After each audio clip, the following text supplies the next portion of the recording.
आप सभी के ऊपर हनुमान जी की कृपा बनी रहे, बालाजी की दया बनी रहे, गुरु जी की कृपा बनी रहे और जो जो मनोकामना लेकर के आप आए हो बालाजी कृपा करें वो पूर्ण हो जाए।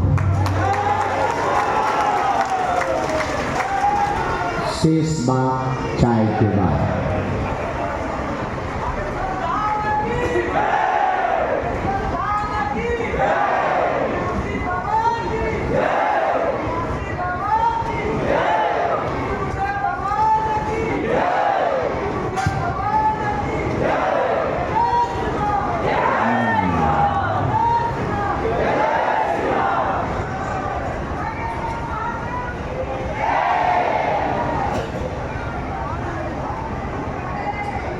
कोई देवता बकाया न रह जाए।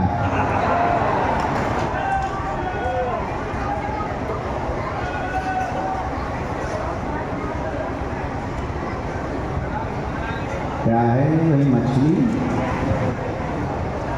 है, आँख सी बनी। जाओ भाई बनी है बनावट मछली की है। क्या भाई यहाँ जो बता जो कौन महापुरुष मछली लिया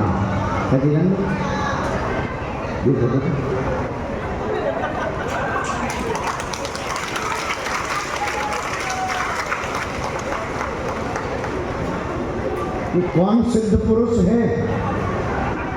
रखो इसे अलग, खोलना नहीं इसको, ऐसे ही रखो। सिद्ध पुरुष कौन है वो? आओ महापुरुष आपके दर्शन करने हम। इतने ऊंचे ऊंचे महात्मा पाए जा रहे हैं।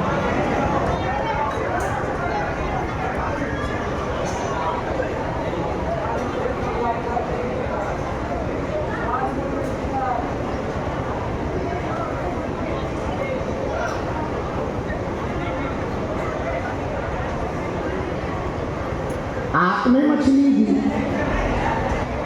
आँख मछली मिली थी,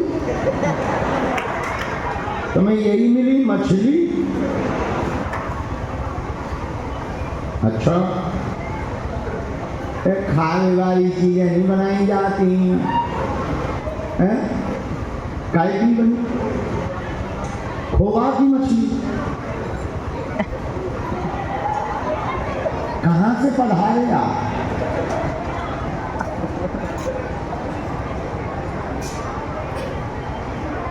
बड़े अद्भुत महापुरुष हो यार तुम।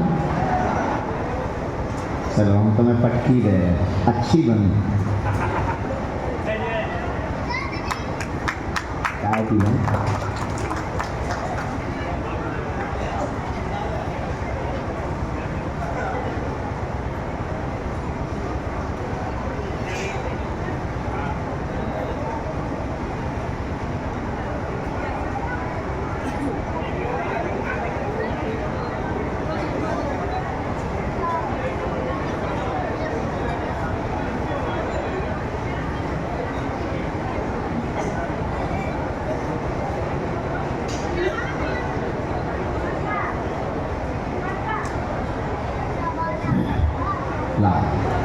पंडित जी ये दे देना।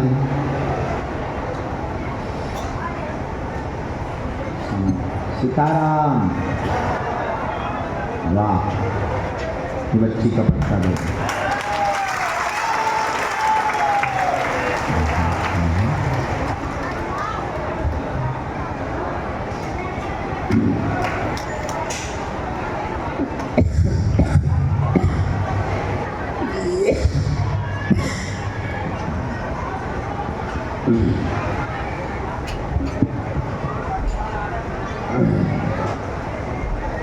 उनको पट्टी दे दो, जाओ तुम्हारा भला होगा।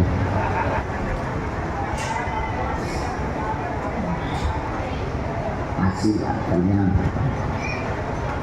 भगवान श्री सीताराम जी की मंगलमयी कृपा,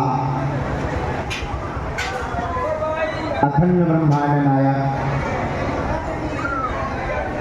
भगवान श्री सीताराम जी सरकार की चरणों के प्रताप से कलयुग के अधिष्ठात्र देवता जिन श्री गुणग्राम बलवान वीर हनुमान जी के प्रताप से समूचे विश्व में चेतना विद्यमान है, ऐसे अखंड ब्रह्मांड नायक श्री सीताराम जी के दूत जो राम काज करने में समर्थ हैं, जिनके सामने बड़े बड़े दुश्मन भी नहीं टिक सकते, जिनके सामने आज तक किसी की नहीं चली, ऐसे वीर बजरंग बली की जय हो।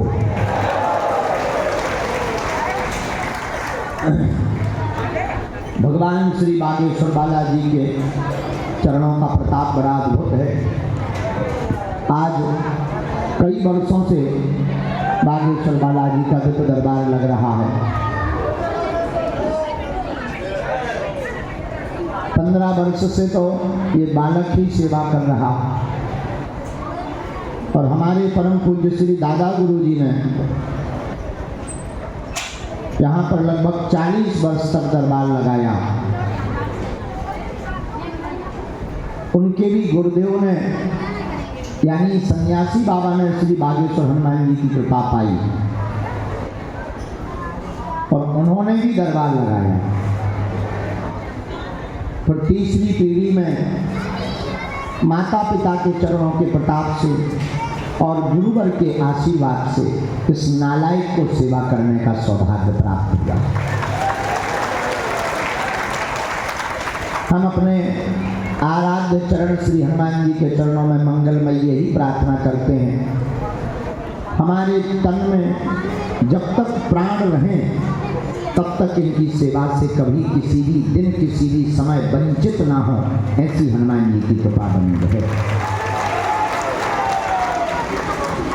और इस तन के प्राण भी निकले तो बागेश्वर हनुमान जी की सेवा करते हुए निकले।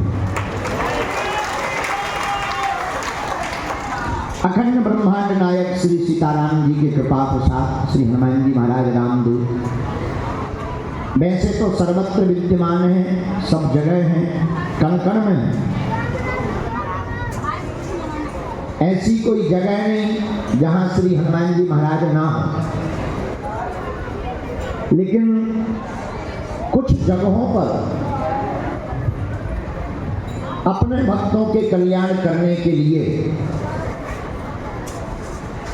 पावन तीर्थ संतों के प्रताप से चेतना संपन्न हो जाता है और श्री हनुमान जी महाराज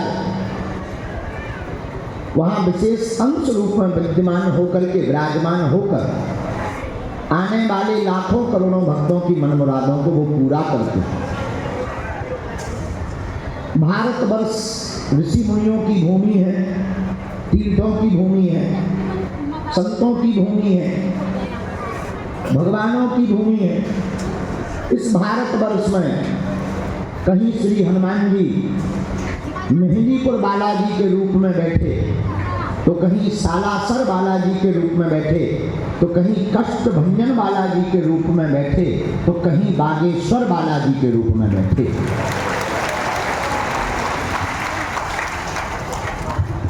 कहीं बाबा भूत भगा रहे, कहीं पीड़ा का हरण कर रहे, कहीं बागेश्वर धाम पर मन मुराद मांगने वाले लोगों की खाली झोली भर रहे।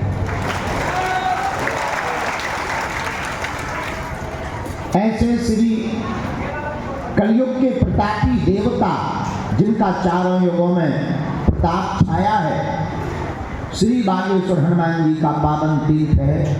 उसी पावन तीर्थ की भूमि की रज पर आप लोग हम लोग बैठे हैं। ये हनुमान जी के चरणों की कृपा है कि हमें और आपको उन्होंने अपने धाम के लिए चुना है।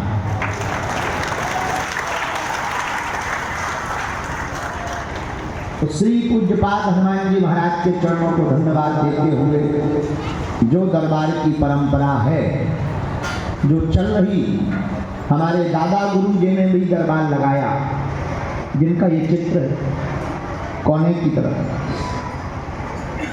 उनके पास भी अद्भुत सिद्धियां थी।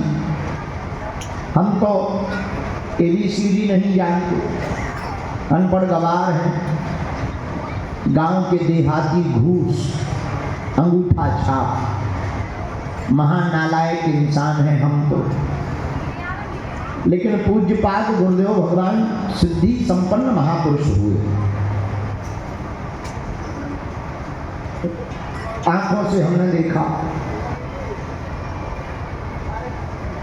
बड़े बड़े कलेक्टर, बड़े बड़े जज, मिनिस्टर हमारी आंखों के सामने रातों भर रोते बैठे रहते थे। ऐसी चेतना थी, ऐसी सिद्धि थी दादा गुरु जी के पास। और इतना ही नहीं, उन्होंने कह दिया और एक बार जहां चुटकी बजा दी सोई जय जय हो जाता।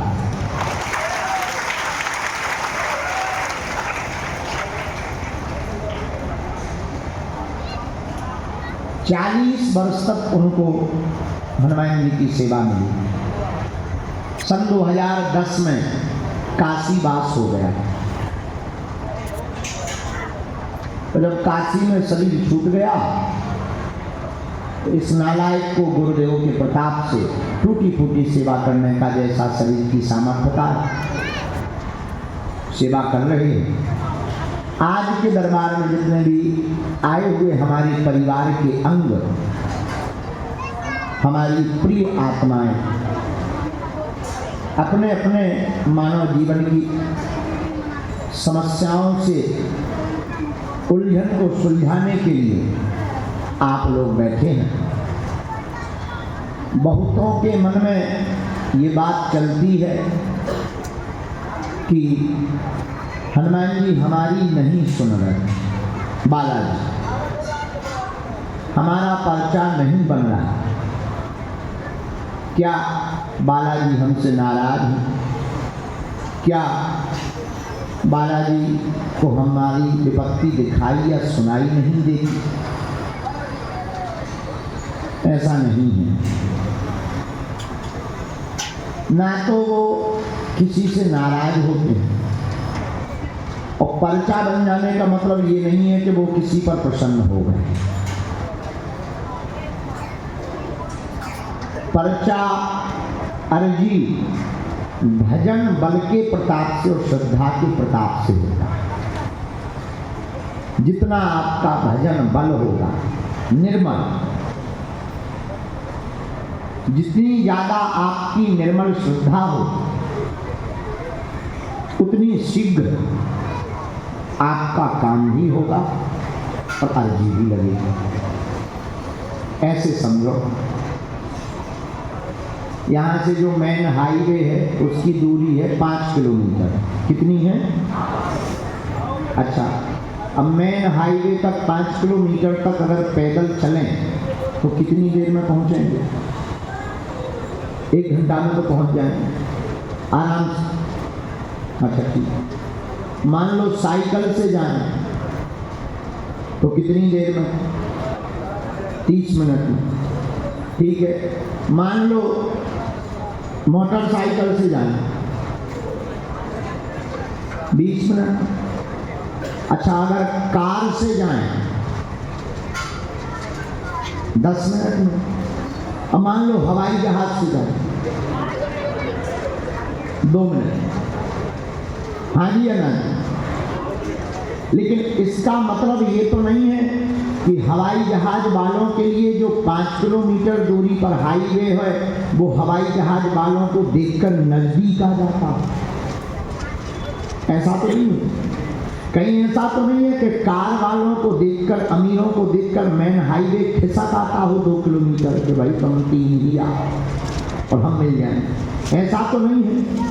वो तो वही है जो जिस गति से चलता है उस गति से मंजिल तक पहुंच जाता है। उसी प्रकार आप लोग जिस गति से श्रद्धा और निष्ठा रखकर नाम जप करते हुए बैठेंगे, उसी गति से पर्चा भी पा जाएंगे और बालाजी की कृपा को भी पा जाएंगे।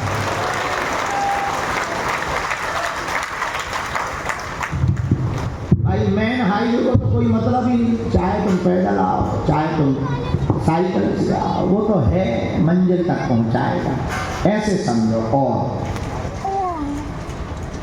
बारिश होती है, बारिश की बूंदें गिरती हैं टप टप करके। जिनके घर के मकान के बाहर मिट्टी के मटका ऊपर की तरफ मुख करके रखे रहते, उसमें